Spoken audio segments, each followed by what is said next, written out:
स्वागत है आपका सुषमा's किचन में। आज हम विंटर स्पेशल 7 टाइप्स चटनियाँ बनाने वाले हैं। ये चटनी जो है ये गार्लिक कोकोनट चटनी है।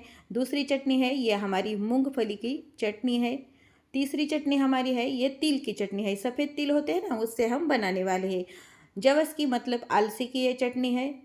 और पाँचवीं चटनी है कारला की मतलब राम तिल की चटनी और करी पत्ते की चटनी। और सातवीं हमारी चटनी है रोस्टेड चना दाल की चटनी। ये सातों चटनियाँ विंटर में ही नहीं हमेशा के लिए ही महाराष्ट्र में बनाई जाती है। बहुत सारे बेनिफिट ये चटनी के होते हैं शरीर के लिए। ये चटनियाँ आप बनाकर 2 महीने तक भी स्टोर कर सकती है। रेसिपी अंत तक देखिए। रेसिपी को लाइक कीजिए, चैनल को सब्सक्राइब कीजिए और बेल नोटिफिकेशन भी ऑल पर प्रेस कीजिए। अब हम रेसिपी को शुरुआत करते हैं। की चटनी बनाने के लिए मैंने यहाँ 200 ग्राम अलसी ली है। मैं ज़्यादा क्वांटिटी में ये चटनी बनाकर स्टोर करती हूँ, इसलिए ज़्यादा अलसी ली है। और 1 कटोरी डेसिकेटेड कोकोनट लिया है। अलसी को साफ करके लेना है, बहुत सारे कंकड़ इसमें होते हैं, इसलिए अच्छी तरह से अलसी को साफ करना है। स्वाद अनुसार नमक, जीरा और लाल मिर्च पाउडर। हम यहाँ गार्लिक का इस्तेमाल नहीं कर रहे हैं। अगर आपको पसंद है तो आप इसमें गार्लिक भी इस्तेमाल कर सकते हैं। मैंने यहाँ एक पैन गरम करने को रखा है। इसमें हम डेसिकेटेड कोकोनट डालकर अच्छे से रोस्ट कर लेते हैं। आपके पास डेसिकेटेड कोकोनट नहीं है तो कोकोनट के पीसेस भी आप इसमें इस्तेमाल कर सकते हैं। कोकोनट हमारा भून गया है, एक थाली में हम निकाल लेते हैं। उसी पैन में मैंने जो अलसी ली है ना साफ करके, वो डालकर उसको अच्छे से हम रोस्ट कर लेते हैं। हम जैसा सफ़ेद तिल वगैरह भूनते हैं ना, उतनी ही हमें अलसी भी अच्छे से भून लेना है। अलसी को हमने अच्छी तरह से भून लिया है। अब 1 चम्मच जो जीरा लिया है ना, इसमें डालते हैं। अलसी भुजा अच्छे से भून जाने के बाद इसका थोड़ा सा कलर डार्क हो जाता है और इसमें शाइनिंग भी आ जाती है और इसका चटकना भी कम हो जाता है। इतने ही हमें अलसी को भून लेना है। अलसी और जीरा अच्छे से भून गया है। अब एक थाली में इसको निकालकर हम ठंडा कर लेते हैं। हमारे अलसी और कोकोनट ठंडा हो गया है। अब मैं यहाँ बड़े मिक्सर जार में सभी सामग्री को लेती हूँ। मैं यहाँ ज़्यादा क्वांटिटी में बना रही हूँ, इसलिए बड़ा मिक्सर जार यूज़ किया है। आप छोटे मिक्सर जार में भी कर सकती है। स्वादानुसार इसमें हम लाल मिर्च का पाउडर ऐड करेंगे। जितना हमें आपको तीखा पसंद है उतना आप मिर्च का पाउडर ऐड कर सकती है। मैंने यहाँ 2 चम्मच मिर्च पाउडर डाल दिया है। और स्वादानुसार हम नमक डालेंगे। 1 चम्मच नमक डाला है। अब चटनी को हम अच्छे से दरदरा पीस लेते हैं। पल्स मोड पर इसको पीसना है। चालू बंद करके हम चटनी बना लेते हैं। हमारी अलसी की चटनी तैयार है। अलसी की चटनी हमारी तैयार है। अब हम तिल की चटनी तैयार करते हैं। तिल की चटनी बनाने के लिए मैंने यहाँ 1 कटोरी सफ़ेद तिल लिए है। इसको साफ करके लिया है। कुछ लहसुन की कलियाँ लिए है। 1 चम्मच जीरा, स्वादानुसार नमक, लाल मिर्च पाउडर और डेसिकेटेड कोकोनट। आप इसके बजाय कोकोनट के पीसेस भी ले सकते हैं। मैंने यहाँ एक पैन गरम करने को रखा है। हमने जो तिल साफ करके लिए है ना 1 कटोरी, इसमें डालकर अच्छे से इसको हम ड्राई रोस्ट कर लेना है। तिल को जैसे हम लड्डू को भूनते हैं ना, वैसा ही इसको अच्छे से भून लेना है। ये तिल का कलर थोड़ा चेंज हो गया है और इसका चटकना भी कम हो गया है। तिल हमारे अच्छे से भून गए हैं। इसमें हम 2 चम्मच डेसिकेटेड कोकोनट डालते हैं, 1 चम्मच जीरा और कुछ लहसुन की कलियाँ डालकर इसके साथ फिर से हम तिल को 2 मिनट तक गरम कढ़ाई में भून लेते हैं। लहसुन, कोकोनट और जीरा को भूनने से ये चटनी ज़्यादा दिन तक आप स्टोर कर सकते हैं और स्वाद भी बहुत अच्छा आता है। हमारे तिल अच्छे से भून गए हैं। एक थाली में इसको निकाल कर ठंडा कर लेते हैं। तिल हमारे अच्छे से ठंडे हो गए हैं। इसको हम सारे तिल एक ही साथ मिक्सर जार में डाल देते हैं। ठंडा होने के बाद ही हमें चटनी बनानी है, नहीं तो इसका ऑयल ज़्यादा रिलीज़ हो जाता है। स्वादानुसार इसमें नमक डालते हैं। स्वादानुसार इसमें हम लाल मिर्च का पाउडर डाल देते हैं। काश्मीरी लाल मिर्च का पाउडर अगर आप इस्तेमाल करेंगे तो चटनी को अच्छे से कलर आ जाता है। और इसको पल्स मोड पर दरदरा पीस लेते हैं। हमने चटनी को दरदरा पीस लिया। हमारी तिल की चटनी तैयार है। अब हम मूंगफली की चटनी तैयार करते हैं। मूंगफली की चटनी बनाने के लिए मैंने यहाँ 1 बड़े कटोरी मतलब 200 ग्राम मूंगफली ली है।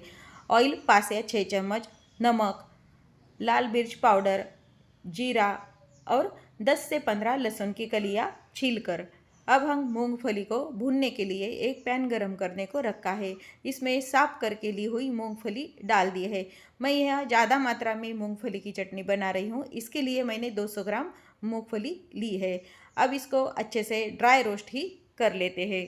हमारी मूंगफली अच्छे से गर्म हो जाने के बाद इसका छिलका उतारना है हमें। इसके लिए मैं इसमें चुटकी भर नमक ऐड करती हूँ। नमक ऐड करने से मूंगफली का छिलका उतारने के लिए आसान होता है। अगर आप हमेशा ही मूंगफली भूनते वक्त अगर नमक डालें तो इसका छिलका आसानी से निकल जाता है। नमक डालने के बाद मूंगफली को धीमी आंच पर इसके ऊपर थोड़े थोड़े छींटे पड़ जाए इतना हमें इसको भून लेना है। हमारी मूंगफली भून गई है। मैं इसको छन्नी में निकाल लेती हूँ और ठंडा करके इसके छिलके उतार लेते हैं। मैंने मूंगफली एक पैन में निकाल ली है। मैंने यहाँ दूसरा पैन रख दिया है। अब इसमें हम थोड़ा सा ऑयल डालते हैं। ऑयल अच्छे से गर्म हो जाने के बाद हमने जो 10 से 15 लहसुन की कलियाँ ली है ना, इसको डालते हैं और 1 चम्मच जीरा डालकर इसको अच्छे से भून लेते हैं। लहसुन और जीरा भूनने से चटनी का स्वाद अच्छा आ जाता है और ज़्यादा दिन तक इसको आप स्टोर कर सकते हैं। लहसुन और जीरा हमारा अच्छे से भून गया है। एक थाली में इसको निकाल लेते हैं। एक थाली में जीरा और लहसुन निकाला है और मैंने एक छन्नी में मूंगफली निकाली है। मूंगफली अच्छे से ठंडी हो जाने के बाद इसके हम छिलके उतार लेते हैं। मूंगफली हमारी अच्छे से ठंडी हो गई है। अब दोनों हाथ से इसको मसल कर इसके छिलके उतार लेते हैं। मूंगफली में हमने एक चुटकी भर नमक डाला है, इसके लिए इसके छिलके आसानी से हमने निकाल लिए है और इसको साफ कर लिया है। भुनी हुई मूंगफली मैंने मिक्सर जार में ले ली है और इसी के साथ साथ हमने जो जीरा और गार्लिक भुना है ना, ये भी इसके ऊपर डाल देते हैं। स्वाद के अनुसार इसमें मैं नमक ऐड करती हूँ। आपको जैसा नमक चाहिए उतनी मात्रा में आप नमक का इस्तेमाल कर सकती है। नमक डालने के बाद उसी चम्मच से मैं स्वादानुसार इसमें मैं लाल मिर्च पाउडर ऐड करती हूँ। कश्मीरी लाल मिर्च पाउडर अगर लेंगे तो चटनी को कलर अच्छा आ जाता है। मैंने 2 चम्मच लाल मिर्च पाउडर ऐड कर लिया है। सारी सामग्री को हम चम्मच से अच्छे से मिक्स कर लेते हैं ताकि ये पूरी मसाले अच्छे से मिक्स हो जाए और इसको पल्स मोड पर ही हमें ग्राइंड करना है ताकि ये दरदरा पीस जाए। अगर आप कंटिन्यू मिक्सर चलाएंगे तो इसका ऑयल रिलीज हो जाएगा और चटनी अच्छे से पीसेगी नहीं। कौन सी भी चटनी बनाइए आप पल्स मोड पर ही बनाइए। पल्स मोड मतलब चालू बंद करके मिक्सर पे चटनी पीस लेना। हमने चालू बंद करके मिक्सर पे चटनी अच्छे से पीस ली है। देखो अच्छे से दरदरा हमारी चटनी पीस गई है। इसको अच्छे से फिर से हम मिक्स कर लेते हैं। मूंगफली की अपनी चटनी तैयार है। अब हम करी पत्ते की चटनी बनाते हैं। चटनी बनाने के लिए मैंने यहाँ धो कर लिया हुआ सूखा कर करी पत्ता है 1 कटोरी। छोटी कटोरी मैंने यहाँ रोस्टेड चना दाल, 1 छोटी कटोरी मैंने यहाँ ड्राई कोकोनट लिया है और 1 चम्मच जीरा, कुछ लहसुन की कलियाँ, 1 चम्मच उड़द की दाल, 2 टेबलस्पून मैंने यहाँ सफ़ेद तिल लिया है, 1 टेबलस्पून अमचूर पाउडर, नमक स्वादानुसार, 1 चम्मच चीनी और स्वादानुसार मिर्च पाउडर और मूंगफली और 2 मैंने यहाँ सूखी हुई मिर्च भी ले ली है। सामग्री आप आपके स्वादानुसार कम ज़्यादा कर सकते हैं। मैंने यहाँ एक पैन गरम करने को रखा है। इसमें थोड़ा सा 1 चम्मच मैंने ऑयल डाल दिया है। ऑयल अच्छे से गर्म हो जाने के बाद छोटी कटोरी मैंने यहाँ मूंगफली डालकर मूंगफली को अच्छे से हम भून लेते हैं। 2 मिनट मूंगफली भूनने के बाद इसमें हमने लिए हुई 1 चम्मच उड़द दाल डालते हैं और इसी के साथ साथ मैंने यहाँ कुछ लहसुन की 10 या 12 कलियाँ भी डालनी है। 1 चम्मच आधी छोटी कटोरी मैंने यहाँ रोस्टेड चना दाल डाल दिया है। इस सामग्री को हम थोड़ी देर के लिए अच्छे से भून लेते हैं। सामग्री को भूनने के बाद इसमें हम छोटी कटोरी ड्राई कोकोनट डालते हैं। इसी के साथ साथ मैं यहाँ जो हमने तिल लिया है ना 2 चम्मच, 1 चम्मच तिल मैं इसमें डालती हूँ और 1 चम्मच तिल हम बचाकर रख देते हैं और सारी सामग्री को हम थोड़ी देर के लिए भून लेते हैं। सारी सामग्री हमारी अच्छे से भून गई है। एक थाली में निकाल लेते हैं। उसी पैन में मैंने फिर से ऑयल गरम करने को डाला है। अब इसमें हम जो कड़ी पत्ता लिया है ना, कड़ी पत्ते को अच्छे से धोकर सुखा कर लेना है। इसमें डालकर अच्छे से इसको क्रंची होने तक रोस्ट कर लेते हैं। कड़ी पत्ते को भी हमने अच्छे से रोस्ट कर लिया है। एक थाली में इसको निकाल लेते हैं। अब मैंने उसी पैन में जो बचे हुए 1 चम्मच तिल है ना, वो ड्राई रोस्ट कर लेते हैं। हमारे तिल भी अच्छे से भून गए हैं। एक थाली में निकाल लेते हैं। पैन में हमने 2 मिर्च लिए हैं ना, वो डालकर थोड़ा सा ऑयल डालकर इस मिर्च को भी हम अच्छे से भून लेते हैं। अगर आप कड़ी पत्ते के साथ मिर्च डालना चाहते हैं तो कड़ी पत्ते के साथ भी मिर्च डाल सकती है। मिर्च भी हमारी अच्छे से भून गई है, उसी थाली में हम निकाल लेते हैं। सारी सामग्री को हम अच्छे से ठंडा कर लेते हैं। हमारी सारी सामग्री अच्छे से ठंडी हो गई है। मिक्सर जार में इसको डाल देते हैं। स्वादानुसार इसमें हम नमक डाल देते हैं। मैंने यहाँ आधा चम्मच से भी कम नमक डाल दिया है और उसी चम्मच से मैंने यहाँ शक्कर भी डाल दिया है। शक्कर डालने के बाद मैंने यहाँ 1 चम्मच आमचूर पाउडर डाल दिया है। आमचूर पाउडर से चटनी का स्वाद बहुत अच्छा आ जाता है। और स्वादानुसार मैंने यहाँ काश्मीरी लाल मिर्च पाउडर डाल दी है। अब चटनी को हम पल्स मोड पर दरदरा पीस लेते हैं। हमने चटनी को दरदरा पीस लिया है। ज़्यादा महीन नहीं चटनी पीसने है, दरदरा ही होनी चाहिए। अब इसमें जो हमने भुने हुए तिल है ना, अलग रखे हुए, ये डालकर अच्छे से मिक्स कर लेते हैं। ये पूरी तरह ऑप्शनल है। आप अगर एक साथ ही तिल डालना चाहते हो वैसे भी आप डाल सकते हैं, लेकिन मुझे ये ऐसा पसंद है इसलिए मैंने ये ऊपर से तिल डालती हूँ। तिल डालकर हमने सारी चटनी को अच्छे से मिक्स कर लिया है। करी पत्ते की चटनी हमारी तैयार है। अब हम राम तिल की चटनी बनाते हैं। चटनी बनाने के लिए मैंने यहाँ 1 कटोरी बड़ी नाइगर सीड को साफ करके ले लिया है, मतलब राम तिल को। और छोटी कटोरी मैंने यहाँ ड्राई कोकोनट, स्वादानुसार नमक, लाल मिर्च पाउडर, जीरा और कुछ लहसुन की कलियाँ मैंने ले लिया है। मैंने यहाँ एक पैन गरम करने को रखा है। इसमें हम कोकोनट डालकर इसको अच्छे से ड्राई रोस्ट ही करना है, ऑयल वगैरह नहीं डालना। रोस्ट करने से चटनी ज़्यादा दिन तक अच्छे से टिक जाती है। ड्राई कोकोनट को थोड़ी देर भूनने के बाद इसमें हम जो लहसुन लिया है ना छिलके, वो डाल देते हैं। लहसुन को भी ड्राई कोकोनट के साथ ही हमें भून लेना है। लहसुन और ड्राई कोकोनट को अच्छे से भूनने के बाद इसमें हम जीरा डाल देंगे। जीरा मैंने डाल दिया है। इसको फिर हम 2 मिनट तक अच्छे से रोस्ट कर लेते हैं। भुने हुए कोकोनट और गार्लिक को एक थाली में निकाल लेते हैं। हमारा पैन गरम है। इसमें हम जो राम तिल लिए है ना, मतलब कारला लिया है ना, वो डालकर इसको अच्छे से भून लेते हैं। कारला को अच्छे से रोस्ट ही करना है, ड्राई रोस्ट ही करना है, ताकि ये ज़्यादा दिन तक चटनी हमारी टिक जाए। 5 से 10 मिनट तक कारला को हम अच्छे से रोस्ट कर लेते हैं। राम तिल या कारला नाइगर सीड्स हमारे अच्छे से भून गए हैं। एक थाली में निकाल लेते हैं। सारी सामग्री को हम ठंडा कर लेते हैं। हमारी सारी सामग्री ठंडा हो गई है। मिक्सर जार में डाल देते हैं। स्वादानुसार 1 चम्मच मैंने यहाँ नमक डाल दिया है। नमक डालने के बाद इसमें हम लाल मिर्च पाउडर भी डाल देते हैं। सारी सामग्री को मिक्सर जार में लेकर चम्मच से अच्छे से मिक्स कर लेते हैं। सारी सामग्री को मिक्स करने के बाद मिक्सर जार में लेकर इसको अच्छे से दरदरा पीस लिया है। हमारी कारला या राम तिल की चटनी तैयार है। राम तिल की चटनी हमारी तैयार है। अब हम कोकोनट की चटनी बनाते हैं। ड्राई कोकोनट की चटनी बनाने के लिए मैंने यहाँ 200 ग्राम ड्राई कोकोनट के पीसेस कर लिए हैं। एक बड़ी कटोरी लिया है।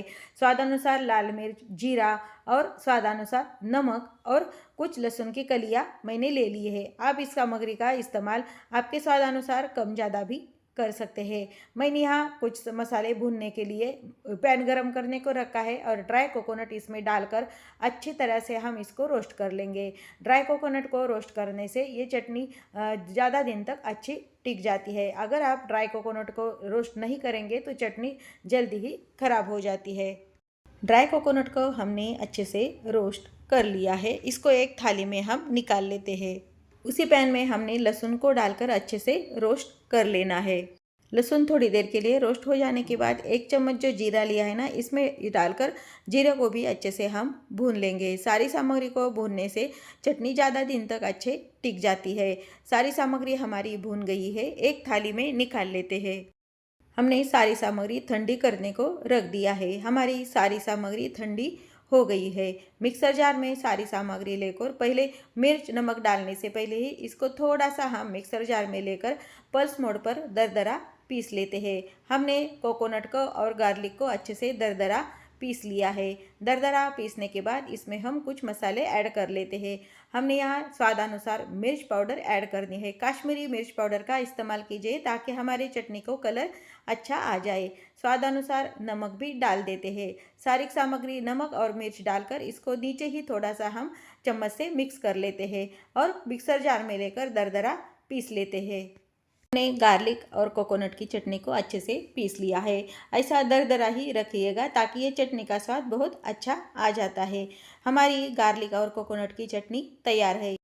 गार्लिक कोकोनट की हमारी चटनी तैयार है। हमारी 6 चटनियाँ तैयार हो गई है। अब हम रोस्टेड चना दाल की चटनी बनाते हैं। रोस्टेड चना दाल की चटनी बनाने के लिए मैंने यहाँ 1 कटोरी रोस्टेड चना दाल लिया है।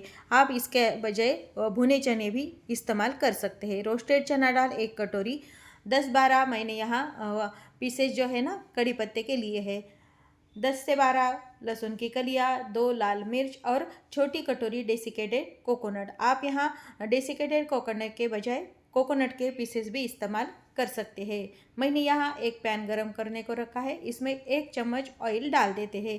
ऑयल को अच्छे से गरम हो जाने के बाद इसमें हम जो सामग्री लिए है ना कड़ी पत्ता डाल देते हैं और कड़ी पत्ते को अच्छे से क्रंची होने तक भून लेते हैं। कड़ी पत्ता थोड़ी देर भूनने के बाद लहसुन की कलियाँ इसमें डाल देते हैं और 2 हमने लाल मिर्च दी है ना उसको कट करके डालते हैं। लाल मिर्च के साथ साथ ही 1 चम्मच जीरा भी मैंने इसमें डाल दिया है और इस सामग्री को हम थोड़ी देर के लिए अच्छे से भून लेते हैं।